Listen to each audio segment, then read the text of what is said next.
Bonjour à tous, j'espère que vous allez bien.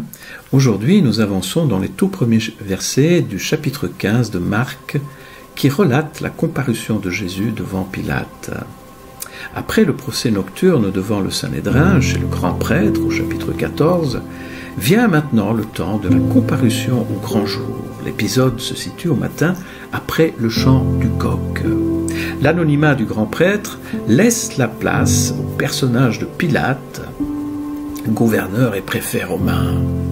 Si tout le Sanhédrin a jugé que Jésus mérite la mort, eh bien le pouvoir de condamner à mort est détenu par l'autorité romaine qui est en place.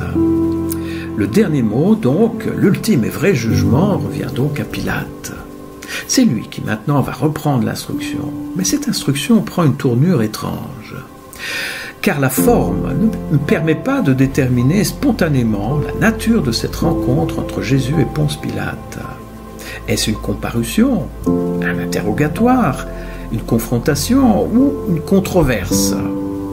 Cette rencontre a la forme d'un simple dialogue au cours duquel les deux protagonistes se parlent sans agressivité. L'interrogatoire de Pilate porte sur une accusation qui est faite au verset 2. « Es-tu le roi des Juifs ?» La question de Pilate ressemble un peu du point de vue de la forme à celle du grand prêtre qui lui avait dit « Es-tu le Christ, le Fils du Dieu béni ?» Il y a quand même une légère nuance car le motif religieux du blasphème est maintenant interprété devant Pilate comme une prétention politique, être roi. Être Christ et Fils du béni, c'est prétendre à être roi des Juifs. On comprend que le Sanhédrin propose ici au pouvoir romain un motif valable pour une condamnation à mort, en le transposant dans un langage compréhensible aux oreilles du représentant de l'empereur. Si la question de Pilate reprenait celle du grand prêtre, la réponse de Jésus est ici différente. À Caïphe, Jésus affirmait son identité dans un « je le suis » sans équivoque. Or, sa réponse à Pilate est ici plus évasive, puisqu'au verset 2, il dit « c'est toi qui le dis ». Il y a chez Marc plein d'ironie, car Jésus est effectivement Christ et Fils de Dieu, et s'affirme comme tel. Mais s'il est roi des Juifs, c'est de manière très différente de la conception de Pilate. Bien plus, si pour Pilate il s'agit d'un dire, d'une revendication en vue d'une prise de pouvoir, pour Jésus, il en sera tout à fait autrement, car sa royauté, nous le savons, sa royauté manifestée bientôt sur la croix, sera de l'ordre du don et de l'offrande. L'interrogatoire de Pilate est maintenant submergé par les multiples accusations violentes des grands prêtres. Mais nous remarquons que Jésus reste silencieux. Et son silence sous-entend qu'il y a autre chose qui est en jeu. Et ici, déjà, Marc laisse deviner la figure du serviteur souffrant, tel qu'Ésaïe le décrit dans son chapitre 53, où il dit « Méprisé et abandonné des hommes, homme de douleur et habitué à la souffrance, semblable à celui dont on détourne le visage, nous l'avons dédaigné, nous n'avons fait de lui aucun cas. Semblable à l'agneau qu'on mène à la tuerie, et à la brebis muette devant ceux qui la tondent. Il n'ouvre point la bouche. Mais ce juste, mon serviteur, par sa connaissance, justifiera beaucoup d'hommes, et lui-même se chargera de leur iniquité. » Versets 11 et 12. En fait, si Jésus est roi des Juifs, ce sera donc par la volonté et la manière du Père. D'ailleurs, dans l'évangile de Jean, il dira « Mon royaume n'est pas d'ici-bas ». Il confesse donc qu'il est bien roi. Et c'est ce que Pilate comprend. Mais il confesse implicitement, et cela Pilate ne le perçoit pas, que son royaume est d'en haut, c'est-à-dire de Dieu.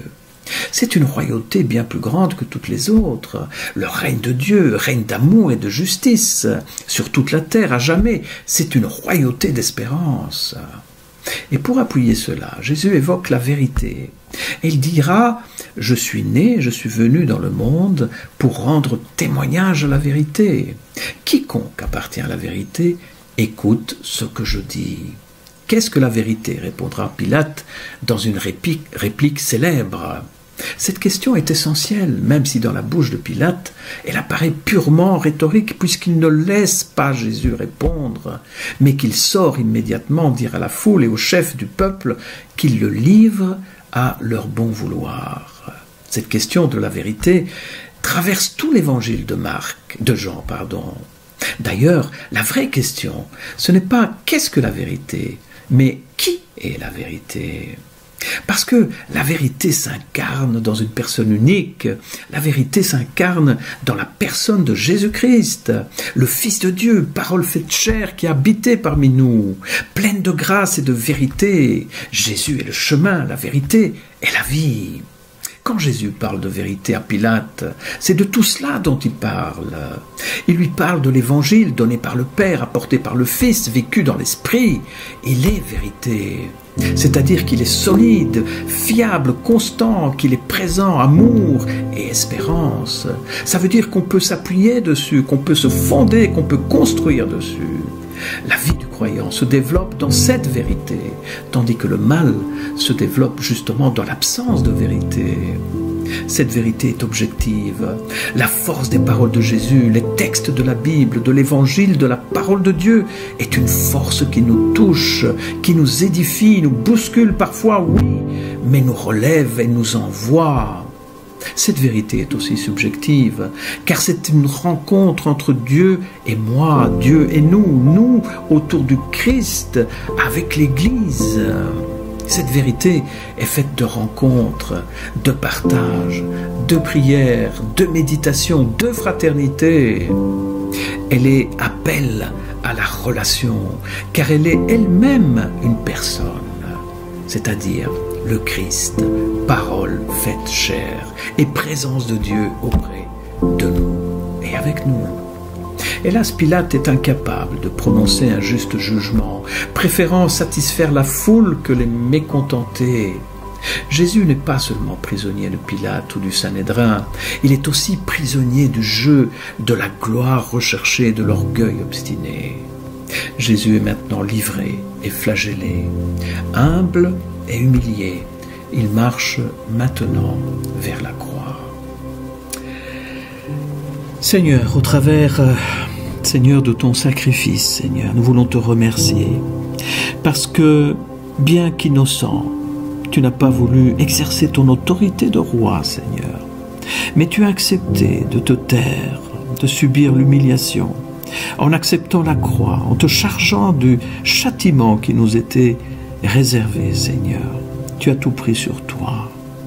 Merci, Jésus, car tu es la vérité. Tu es mon chemin, tu es ma vie, Seigneur. Sois béni. Amen. Bonne semaine à vous tous. À bientôt.